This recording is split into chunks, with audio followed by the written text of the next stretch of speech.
तो हेलो दोस्तों, आपका स्वागत है फिर से एक बार अहिल्यादीप क्लासेस में। और 50 क्वेश्चन हम पहले देख चुके हैं वीडियो वीडियो पटवारी के मोस्ट इंपोर्टेंट डिपार्टमेंट वाइज। अगला हम देखने वाले हैं अब 60 क्वेश्चन 51 से लेके 50 तक हम देख चुके हैं। इसमें अब 30 का है। 30 वीडियो वीडियो यानी पंचायती राज पंचायती विभाग से संबंधित है और 30 आपका रेवेन्यू विभाग यानी कि पटवारी के लिए इंपॉर्टेंट सवाल है। तो चलो शुरू करते हैं बिना देरी के। पहला सवाल है कि उत्तराखंड जो पंचायती राज एक्ट है 2016 का, उसके अनुसार ग्राम पंचायत का सचिव कौन होता है? तो आपका है ग्राम विकास अधिकारी। इसका उत्तर हो जाएगा वीडियो। ये वीडियो जो है ग्राम पंचायत का एक्स ऑफिसियो सचिव होता है। अगला है ग्राम पंचायत के बजट को अंतिम स्वीकृति कौन देता है? तो उसका आंसर आपका हो जाएगा ग्राम सभा। ठीक है, पंचायत के जो वित्तीय मामलों में ग्राम सभा सर्वोच्च है। अगला है कि उत्तराखंड पंचायती राज अधिनियम में कार्यपालिका प्रमुख किसे माना गया है? तो इसका ग्राम प्रधान होगा। ठीक है, और ग्राम पंचायत का एक निर्वाचित प्रमुख ही होता है। पंचायत पर या पंचायत जो है कर वसूलने का जो अधिकार है पंचायत को किस अनुच्छेद से मिला है? तो आपका हो जाएगा 243H। आर्टिकल 243 का जो H है उसके तहत राज्य विधानमंडल जो है पंचायतों को कर लगाने की शक्ति देता है। ठीक है, अगला है कि जो पंचायती राज संस्थाओं की निगरानी के लिए जो लोकायुक्त की सिफारिश जो है किस समिति ने की थी? यानी कि समिति ने कहा था कि पंचायती राज संस्थाओं की निगरानी के लिए लोकायुक्त की नियुक्ति होनी चाहिए। तो उसका आंसर हो जाएगा आपका अशोक मेहता समिति। अशोक मेहता समिति के ने ही राज्य स्तर पर लोकायुक्त का सुझाव दिया था। अगला है जिला परिषद की जो स्थायी समितियां होती है उनमें सबसे महत्वपूर्ण समिति कौन सी होती है? तो आपका हो जाएगा वित्त समिति। वित्त समिति जो है वित्त समिति बजट व व्यय की निगरानी करती है और वित्त समिति ही आपका जो जिला परिषद की स्थायी समितियों में सबसे महत्वपूर्ण समिति होती है। बीडीओ यानी कि ब्लॉक डेवलपमेंट ऑफिसर जो है किस अधिनियम में नियम के अंतर्गत नियुक्त होता है? तो इसका आंसर क्या हो जाएगा आपका राज्य सेवा नियम। या बीडीओ जो होता है आपका जो पीसीएस से जो स्टेट सर्विसेज होते हैं उनसे नियुक्त किया जाता है। ग्राम पंचायत के सचिव जो वीडियो का पर्यवेक्षण कौन करता है? जो ग्राम पंचायत के सचिव होते हैं यानी कि विलेज डेवलपमेंट ऑफिसर, उसका पर्यवेक्षण कौन करता है? उसका आंसर हो जाएगा जो आपका वीडियो हो जाएगा ब्लॉक डेवलपमेंट ऑफिसर। ग्राम सचिव की प्रशासनिक निगरानी जो है वीडियो करता है। तो जो सचिव है ना, अभी आपने पंचायत वेब सीरीज तो देखी होगी, तो वहाँ से भी आप एक आइडिया ले सकते हो कि सचिव के क्या क्या कार्य होते हैं, किन किन असमंजस में फंसा होता है, क्या क्या जिम्मेदारी उसके कंधों पे होती है। तो सचिव उस सीरीज में खैर सीधा उन्हें सचिव के नाम से ही जाना गया है, लेकिन जो आधिकारिक जो है आपका जो मतलब जिस पद पे वो है वो आपका वीडियो है। पंचायत समिति का जो निर्वाचित प्रमुख कौन कहलाता है? तो इसका आपका ब्लॉक प्रमुख हो जाएगा। ब्लॉक प्रमुख जो है पंचायत समिति का निर्वाचित प्रमुख कहलाता है, यानी कि पंचायत समिति का चेयरमैन कौन है? आपका ब्लॉक प्रमुख हो जाएगा। सीडीओ का फुल फॉर्म क्या है आपका? तो चीफ जो डेवलपमेंट ऑफिसर है वो सीडीओ का फुल फॉर्म है। जिला स्तर पर जो योजनाएं होती हैं विकास संबंधी योजनाओं उनका प्रभारी अधिकारी। कम्युनिटी डेवलपमेंट जो प्रोग्राम है वो शुरू कब किया गया था? उसका आंसर हो जाएगा आपका 1952। भारत में जो है ग्रामीण विकास कार्यक्रमों की शुरुआत जो 1952 से की गई। ई पंचायत प्रोजेक्ट जो है ई पंचायत प्रोजेक्ट किसके अंतर्गत शुरू किया गया?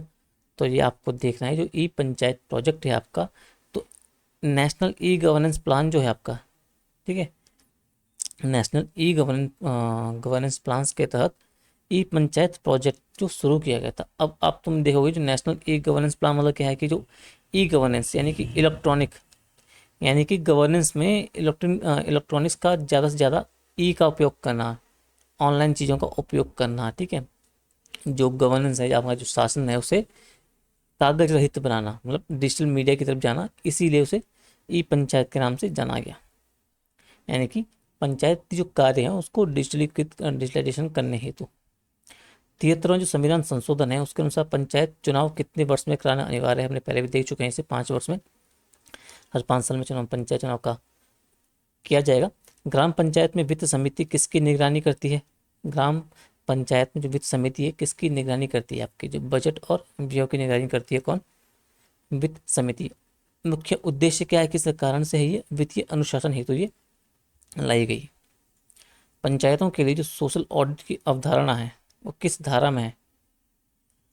तो जो नरेगा की धारा 17 है, समझ रहे हो, उसमें ग्राम सभा द्वारा ऑडिट की अवधारणा की बात की गई है, धारा 17।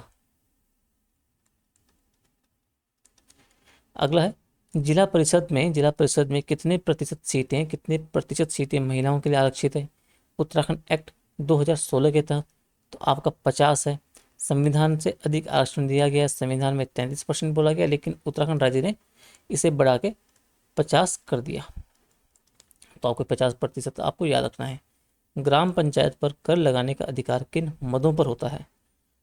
तो इसका आंसर सभी हो जाएगा, यानी कि संपत्ति कर भी, बाजार शुल्क पर भी, पशु कर, पथ और मेले कर, इन सब संबंधी जो ग्राम पंचायतों को अधिकार है जिन बिंदुओं पर कर लगाने का, क्योंकि ग्राम पंचायत को जो है सीमित कर पावर्स दी गई है। पंचायतों को योजना निर्माण हेतु किस शेड्यूल में विषय दिए गए हैं। पंचायतों को योजना निर्माण संबंधित तो 11 जो अनुसूची है यहाँ पे 11वीं, उसमें पंचायतों को योजना निर्माण हेतु शक्तियाँ विषय दिए गए हैं, और कुल 29 विषय उसमें दिए गए हैं पंचायतों को, जिनमें वो कर लगा सकती है या कानून बना सकती है। कानून तो नहीं, मतलब व्यवस्था देख सकती है। राजीव गांधी पंचायत सशक्तिकरण अभियान कब शुरू हुआ। राजीव गांधी जो पंचायती सशक्तिकरण अभियान था कब शुरू हुआ, आपका 2013 में हुआ। उद्देश्य क्या था, पंचायतों को सशक्त करने हेतु। तो राजीव गांधी जो पंचायत सशक्तिकरण अभियान 2013 में शुरू किया गया। जिला योजना समिति की रिपोर्ट किसे सौंपी जाती है। जिला योजना समिति की रिपोर्ट किसे सौंपी जाती है, तो आपका राज्य सरकार हो जाएगा। जिला योजना को राज्य योजना में मिलाया जाता है। पंचायत चुनाव कराने का अधिकार हम पहले भी देख चुके हैं। स्टेट इलेक्शन कमीशन जो आपका है वो रखता है, 243 के आर्टिकल के अनुच्छेद के तहत उसे अधिकार प्राप्त है। उत्तराखंड पंचायती राज अधिनियम में प्रधान को हटाने की प्रक्रिया क्या दी गई है। No confidence motion. ग्राम सभा जो है प्रस्ताव पारित कर सकती है अपने प्रधान को हटाने के लिए। पंचायत में बजट का वर्ष कब से कब तक होता है। ठीक है, तो अप्रैल से मार्च, चालू वर्ष अप्रैल से आगामी वर्ष मार्च तक का जो वित्तीय कार्य होता है, आपका जो वर्ष होता है पंचायतों का, यानी कि जो वित्तीय वर्ष है उसी के अनुसार आपका जो अप्रैल से मार्च तक पंचायत में बजट का वर्ष निर्धारित होता है। पंचायत समिति होती स्तर पर कार्यपालिका प्रमुख कौन होता है उसका, तो उसका आंसर आपका जो वीडियो हो जाएगा। इसका जो काम है, योजनाओं का कार्यान्वयन संबंधित अधिकारी है ये पंचायत समिति स्तर पर कार्यपालिका का प्रमुख है, वीडियो ब्लॉक डेवलपमेंट ऑफिसर। ग्राम पंचायत न्यायालय की बात की जाए तो ग्राम पंचायत न्यायालय किस कार्य के लिए है, तो छोटे मोटे विवाद जो होते हैं उनका निपटारा करने के लिए। निचले स्तर पर जो न्याय व्यवस्था की बात की गई है। ठीक है,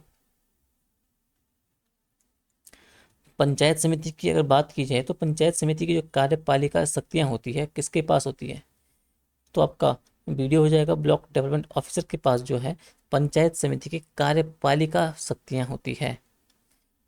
योजनाओं का कार्यान्वयन भी करता है, ये भी आपको याद रखना है। 73वें जो संविधान संशोधन में SC/ST के लिए आरक्षण का आधार क्या दिया गया था, तो संबंधित जनसंख्या, ये आपको याद रखना है। जो 73वां संविधान संशोधन हुआ उसमें जो SC/ST के आरक्षण की बात की गई कि कितनी सीटें रिजर्व रखी जाएगी पंचायती स्तर पर, तो उसका एक बेस क्या होगा, किस आधार पर आरक्षण दिया जाएगा, तो आपका जो उस क्षेत्र है उस एरिया की जो संबंधित जो जनसंख्या होगी उनकी SC/ST की, उस बेस पे उस आधार पर आरक्षण निर्धारित किया जाएगा, यानी कि SC/ST जनसंख्या के अनुपात में आरक्षण दिया जाएगा। पंचायतों के लिए स्टेट फाइनेंस कमीशन का अनुच्छेद कौन सा है, वित्त संसाधन। तो ये बात कर रहा है कि जो पंचायतों के लिए वित्तीय संसाधनों संबंधित जो आर्टिकल कौन सा है, तो आर्टिकल 243I जो है वो आपका पंचायतों के लिए स्टेट फाइनेंस कमीशन का अनुच्छेद से संबंधित है। इसमें वित्तीय संसाधनों का बंटवारा तय किया गया है। उत्तराखंड पंचायती राज एक्ट के अनुसार ग्राम प्रधान को हटाने का प्रस्ताव कितने प्रतिशत मतों से पारित होता है, तो ये आपका 50% आपको याद रखना है, यानी कि बहुमत से प्रस्ताव पारित होना चाहिए। ठीक है, बहुमत है तो आपको 50%। ग्राम सभा की न्यूनतम बैठक की बात की जाए तो कितनी बार होनी चाहिए एक वर्ष में, तो आपका हो जाएगा 4 बार। ठीक है, ग्राम सभा की न्यूनतम बैठक जो है कितनी बार सालाना होनी चाहिए, तो आपका 4 बार है, हर तिमाही एक बैठक अनिवार्य है। तो ये हमने 30 क्वेश्चन अभी देखे हैं हमने पंचायती राज या वीडियो विपरीत से संबंधित। अगले 30 हम सवाल देखेंगे राजस्व विभाग या पटवारी जो आपका पद है उस संबंधित के इंपॉर्टेंट सवाल बन सकते हैं। तो 81वां सवाल हमारा, उत्तराखंड जो लैंड रेवेन्यू एक्ट है उसमें जो रेवेन्यू ऑफिसर की परिभाषा जो है किस धारा में दी गई है? तो उसका आंसर हो जाएगा धारा 2 सब क्लॉज 8। ठीक है, तो धारा 2 सब क्लॉज 8 जो आपका है उसके तहत बात की गई है किसकी? जो उत्तराखंड लैंड रेवेन्यू एक्ट है उसमें जो रेवेन्यू ऑफिसर है उसकी परिभाषा दी गई है। इसमें कलेक्टर से लेकर और पटवारी तक सभी राजस्व अधिकारी शामिल हैं। तो सभी अधिकारियों को इसमें शामिल किया गया है रेवेन्यू ऑफिसर से संबंधित, कि कौन कौन से इसमें शामिल हैं। धारा 2 सब क्लॉज 8, कानूनगो का मुख्य कार्य क्या होता है? तो पटवारियों के कार्य की जांच करना, क्योंकि पटवारी जो होते हैं कानूनगो के अधीन आते हैं, उसके देख रेख में काम करते हैं। तो पटवारियों की जांच वगैरह जो कौन करता है? कानूनगो करता है, उनके कार्यों की जांच करता है। यानी कि पटवारियों का सीधा पर्यवेक्षक जो कौन होता है वो आपका कानूनगो होता है। खेवत, अगर बात की जाए खेवत या खेवट, ये शब्द किस रिकॉर्ड से संबंधित है? तो आपका जो हो जाएगा खतौनी से संबंधित है खेवट। ठीक है, यानी इसमें खाता नंबर, खेवट नंबर से भूमि मालिक पहचाने जाते हैं, ये आपको याद रखना है। भूमि सर्वेक्षण एवं नक्शा तैयार करने का दायित्व किसका है? इसका आंसर हो जाएगा पर सेटलमेंट ऑफिसर। यह सर्वे व पुनरीक्षण कार्य दिखता है कौन? सेटलमेंट ऑफिसर का कार्य ही है कि जो भूमि सर्वेक्षण करना एवं नक्शा तैयार करने का दायित्व इसके पास है। भूमि का दखलनामा किसे कहते हैं? यानी पूछा जाए कि भूमि दखलनामा से आप क्या समझते हो? यानी कि भूमि पर कब्जे का प्रमाण। ठीक है, यानी कि भूमि कब्जा रिपोर्ट को दखलनामा कहा जाता है, तो इसको आपको याद रखना है। गिरदावरी में कौन सी जानकारी दर्ज की जाती है? तो फसल की जो स्थिति है ना, तो गिरदावरी में वो जानकारी दर्ज होती है। पटवारी क्या करता है कि हर सीजन में फसल रिकॉर्ड दर्ज करता है कि फसल की स्थिति क्या है। ठीक है, भूमि स्वामित्व विवाद का निपटारा, भूमि स्वामित्व विवाद का निपटारा सबसे पहले कहाँ होता है? भूमि स्वामित्व विवाद का निपटारा सबसे पहले कहाँ होता है? तो आपका जो हो जाएगा तहसीलदार न्यायालय। हमने पहले भी देखा ये सवाल कि तहसीलदार स्तर पर, तहसीलदार न्यायालय के स्तर पर जो आपका है तहसीलदार यानी प्रथम न्यायालय है जहाँ पे भूमि स्वामित्व विवाद का निपटारा होता है। अगर निपटारा ना हो उसके बाद जो उस समस्या को, उस केस को ऊपर भेजा जाता है। कलेक्टर के राजस्व पावर्स, राजस्व शक्तियां हैं जो है किस अनुच्छेद या कानून से उन्हें मिलते हैं? तो थोड़ा आप ऑप्शन से समझ जाओगे। तो यानी कि लैंड रेवेन्यू एक्ट आपका जो लैंड रेवेन्यू डिपार्टमेंट से संबंधित है, तो उसका आंसर आपका यही हो जाएगा। और कलेक्टर जो है आपका जिला राजस्व प्रमुख भी होता है। लैंड एक्वाजिशन एक्ट 1984 को बदलकर, लैंड एक्वाजिशन एक्ट 1984 को बदलकर कौन सा अधिनियम लाया गया? तो इनका आंसर हो जाएगा लार एक्ट 2013 है आपका, LAR एक्ट 2013 जो है वो लैंड एक्वाजिशन एक्ट 1894 को बदलकर लाया गया। और इसमें जो है पुनर्वास और मुआवजा का प्रावधान किया गया है। पुनर्वास प्लस मुआवजा की बात की गई है, प्रावधान किया गया है किसमें? लार एक्ट 2013 में। एनक्यूम्ब्रेंस का सामान्य अर्थ क्या होता है? हमने देखा भी, तो इसका होता है का बंधक या ऋण भार। यह जमीन पर बकाया या बंधक को दर्शाता है। म्यूटेशन रजिस्टर, इसे भी हम देख चुके हैं कि इसका रखरखाव कौन करता है, तो आपका इसका आंसर हो जाएगा पटवारी। तो पटवारी जो है आपका है म्यूटेशन रजिस्टर का रखरखाव करता है। यानी कि नामांतरण जो प्रविष्टि होती है वो पटवारी करता है। तहसीलदार किस प्रकार का अधिकारी होता है? तो तहसीलदार जो आपका है अर्ध न्यायिक स्तर का अधिकारी है। ठीक है, यानी जो तहसीलदार है आपका अर्ध न्यायिक प्रकार का अधिकारी है। और तहसीलदार जो है राजस्व न्यायालय भी है। इसलिए नायब तहसीलदार और तहसीलदार के बीच अंतर क्या है? ठीक है, तो नायब तहसीलदार जो है एक सहायक स्तर का अधिकारी है। जो नायब होता है नायब सहायक स्तर का अधिकारी होता है नायब तहसीलदार, और सबऑर्डिनेट है किसका? तहसीलदार का। खतौनी अद्यतन कितने वर्षों में होता है? तो 5 वर्षों में है, यानी कि हर 5 सालों में जो खतौनी अपडेट की जाती है, खतौनी को अपडेट होना होता है। राजस्व अभिलेखों में खाता नंबर क्या दर्शाता है? जो खाता नंबर दर्शाएगा वो क्या दर्शाएगा बेसिकली? जो राजस्व अभिलेख होते हैं, भूस्वामी की पहचान, भूमि का नक्शा, भूमि की माप या ऋण विवरण, तो इसका हो जाएगा भूस्वामी की पहचान। तो अगर पूछा जाए कि राजस्व अभिलेखों में जो खाता नंबर आपका होता है वो क्या दर्शाता है, तो वो आपका हो जाएगा भूमि स्वामी की पहचान। हर मालिक का जो है एक अलग खाता नंबर होता है। लगान संबंध जो शब्द है किससे संबंधित है, तो जाहिर सी बात है कि यानी कि भूमि कर से संबंधित है। अंग्रेजों के समय से शब्द प्रचलित है। कलेक्टर को भूमि सीलिंग कानून के अंतर्गत क्या शक्तियां मिली है, जो कलेक्टर है उसे भूमि सीलिंग कानून के अंतर्गत क्या शक्तियां दी गई है, तो आपका आंसर हो जाएगा वो अतिरिक्त भूमि अधिग्रहण संबंधी शक्तियां जो है आपका कलेक्टर को भूमि सीलिंग कानून के तहत दी गई है। अतिरिक्त भूमि अधिग्रहण का यानी कि सीमित जोत से अधिक भूमि जब्त कर सकता है, इसका कहने का मतलब वही है। राजस्व न्यायालय में जो अपील की अंतिम अथॉरिटी कौन सी है, तो बोर्ड ऑफ रेवेन्यू जो है आपका, बोर्ड ऑफ रेवेन्यू ये राजस्व मामलों का उच्चतम प्राधिकारी है। ठीक है। उत्तराखंड में बोर्ड ऑफ रेवेन्यू कहाँ स्थित है, तो ये देहरादून में इसका मुख्यालय है। ठीक है।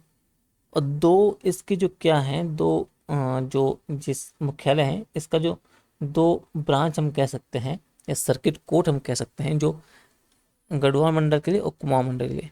गढ़वाल मंडल के लिए है पौड़ी में और कुमाऊं मंडल के लिए आपका नैनीताल में। तो ये क्या है, तो ये गढ़वाल और कुमाऊं डिवीजन के लिए उनके जो पहाड़ी जिले हैं उनके राजस्व मामलों के संबंधित चीज़ों को देखते हैं।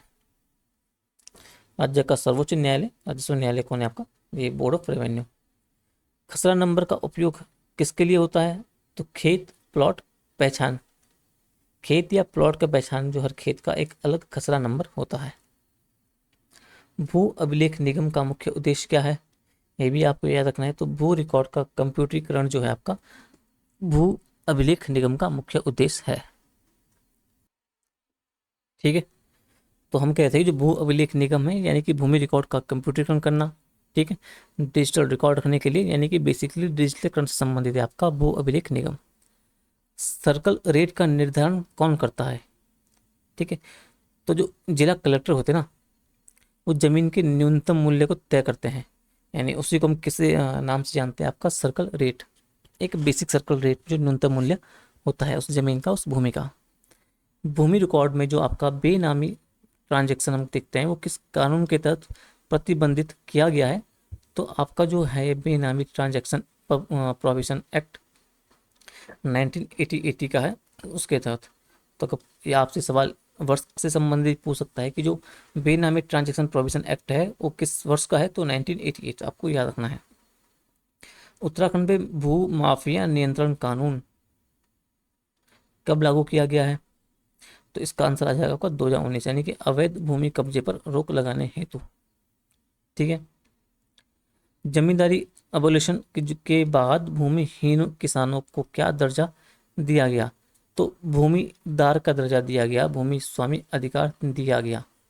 जमींदारी अबोलिशन के बाद भूमिहीन किसानों को भूमिदार का दर्जा दिया गया।